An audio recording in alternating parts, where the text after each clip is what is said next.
સ્વાગત છે આપનું ઇન્ડિયા પ્લસ ન્યૂઝમાં।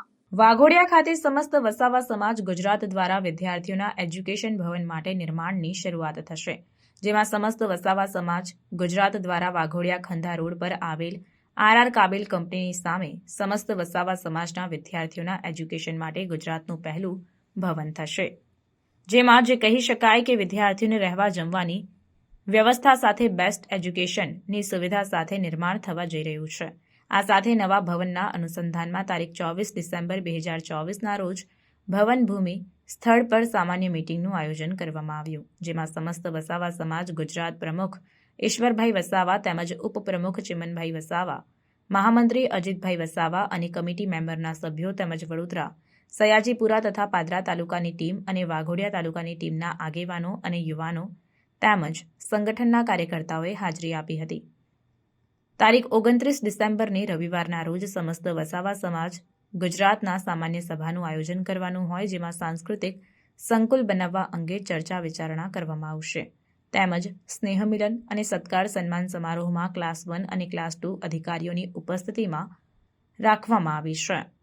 રિપોર્ટર શૈલેન્દ્ર પ્રજાપતિ સાથે cameraman Prakash Baria, India plus news, Waghodia. નમસ્કાર મિત્રો, હું અજીતભાઈ એમ વસાવા, સમસ્ત વસાવા સમાજ મહામંત્રી ગુજરાત। 29/12/2024ના રોજ વાઘોડિયા આર કેબલની સામે સમસ્ત વસાવા સમાજ ગુજરાતની સાધારણ સભા મળવાની છે।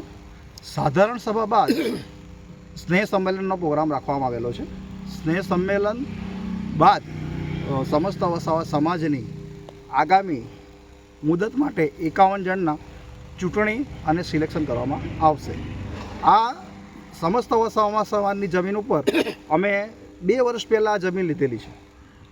2 વર્ષ પહેલાં જમીન લીધી ને અત્યારે અમે આ સમાજની જમીન ઉપર આગામી વર્ષમાં એક સમાજનું ભવન બનાવવા માગીએ છીએ। સમાજની ભવનની સાથે સાથે હોસ્ટેલ બી બનાવવા માગીએ છીએ, જેથી કરીને આપણા સમાજના દરેક જે સ્ટુડન્ટો જે સારું ભણતા હોય એને અહીંયા વિનામૂલ્યે અમે ભણાવવા માગીએ છીએ અને સારું આપણું સમાજનું નામ રોશન કરે અને સારી એ નોકરી મેળવે, સારા સમાજના ક્લાસ 1 2ના ક્લાસીસ અહીંયા મળે અને સારા સમાજના એ હોદ્દા પર એ બિરાજમાન થાય, એવી અમારે આ સમાજની સમસ્ત વસાવા સમાજની લાગણી। સમસ્ત વસાવા સમાજ ગુજરાત દર વર્ષે સાધારણ સભા અને સ્નેહ સંમેલન યોજે છે।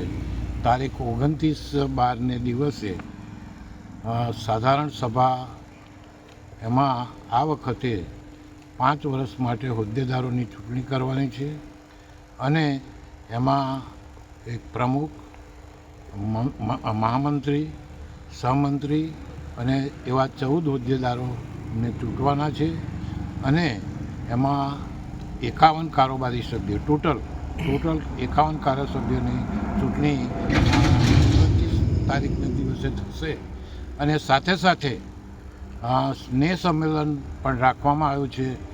સામાન્ય રીતના સ્નેહ સંમેલનની અંદર શરૂઆતમાંથી અમે રાજકારણી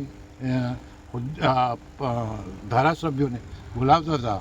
આ વખતે નવો પ્રયોગ કરવા અમે જઈ રહ્યા છીએ અને આ વખતે ફક્ત ક્લાસ 1 ઓફિસર, ક્લાસ 2 ઓફિસર એ બધા ઓફિસરોને બોલાવ્યા છે અને રિટાયર સભ્યોનું સન્માન અમે કરવાના છે અને આગામી જે ચૂંટણીની અંદર લગભગ ચંદ્રકાંતભાઈ વસાવા પ્રમુખ તરીકે લગભગ સર્વમાન્ય છે જ અને તેમને વિધિસર આવતી 29 તારીખે એમને ચૂંટવામાં આવશે। તમારો પરિચય? હું ઈશ્વરભાઈ કે વસાવા, સમસ્ત વસાવા સમાજના માજી પ્રમુખ।